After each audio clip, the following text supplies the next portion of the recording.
আসসালামু আলাইকুম সবাইকে। দেশ এবং দেশের বাহিরে আপনারা যারা আছেন সবাইকে মাহে রমজানের শুভেচ্ছা।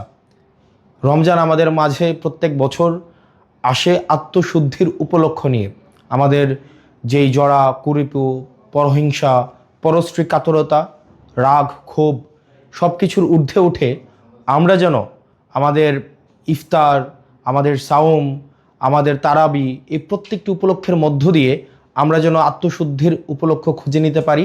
আল্লাহ আমাদের সেই তৌফিক দান করুক এবং সবাই যেন আমরা এই পরিশুদ্ধির মধ্য দিয়ে আমরা যেতে পারি এবং আমরা তাকওয়া অর্জন করতে পারি। এই রমজানে প্রত্যেক বছর দেখা যায় কিছু অসাধু ব্যবসায়ী সিন্ডিকেট প্রতি বছর এই রমজানের উপলক্ষে তারা দ্রব্যমূল্যকে পুঁজি করে, দ্রব্যমূল্যকে এক রকমের সিন্ডিকেট করে আমাদের সাধ্যের বাহিরে নিয়ে যায়।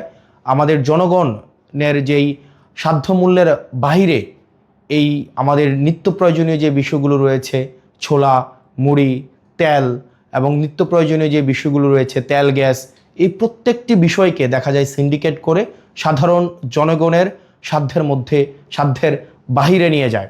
আমরা সরকারের কাছে আহ্বান থাকবে যেন এই সিন্ডিকেট, মাফিয়া, লুটেরা এবং চাঁদাবাজদের বিরুদ্ধে বিগত সময়ের মতো অন্তর্বর্তীকালীন সরকার গত বছর রোজায় যে ধরনের কঠোর ব্যবস্থা নিয়েছে এবং এই নিত্য প্রয়োজনীয় বিষয়গুলো যেভাবে মানুষের সাধ্যের মধ্যে ছিল, এই বছর যেন সাধ্যের মধ্যে থাকে সে বিষয়ে যথাযথ ব্যবস্থা নেবে।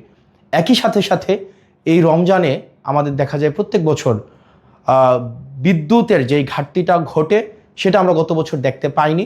আমরা প্রত্যাশা থাকবে প্রত্যেকটা মুসলিম যেন এই রমজানে তার ইবাদত ভালোভাবে করতে পারে, নির্বিঘ্নে করতে পারে। এই জন্য নিরবিচ্ছিন্ন বিদ্যুৎ সরবরাহ যেন ধর্মীয় প্রতিষ্ঠানগুলো এবং বাড়িতে নিরবিচ্ছিন্ন বিদ্যুতের যেন ব্যবস্থাটি সুনিশ্চিত হয় সে বিষয়ে যথাযথ ব্যবস্থা নেবে।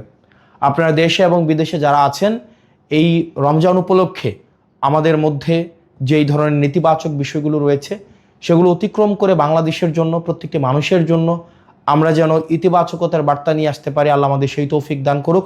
সবাই ভালো থাকেন, সুস্থ থাকেন। রমজান আমাদের মধ্যে রহমত এবং বরকত নিয়ে আসুক। আসসালামু আলাইকুম ওয়া রাহমাতুল্লাহি ওয়া বারাকাতুহু।